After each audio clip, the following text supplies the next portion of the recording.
আমিহীন দুনিয়া, এই সুন্দর পৃথিবী, এত সুন্দর মানুষগুলো ছেড়ে যে কোনো সময় চলে যেতে পারি মহান রবের কাছে। ভয়ও লাগছে, আশাও আছে।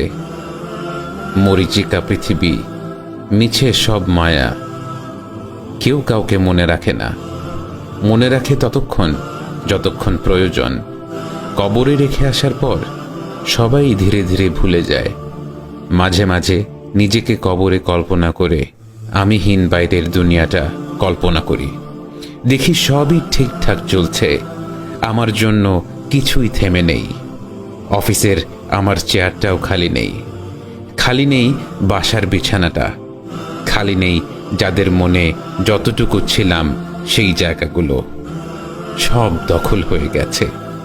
আমার রেখে যাওয়া সম্পদ সবাই ভাগ করে ভোগ করছে। আমিহীন দুনিয়া বেশ ভালোই আছে, কিন্তু কেউ জানে না আমি কেমন আছি।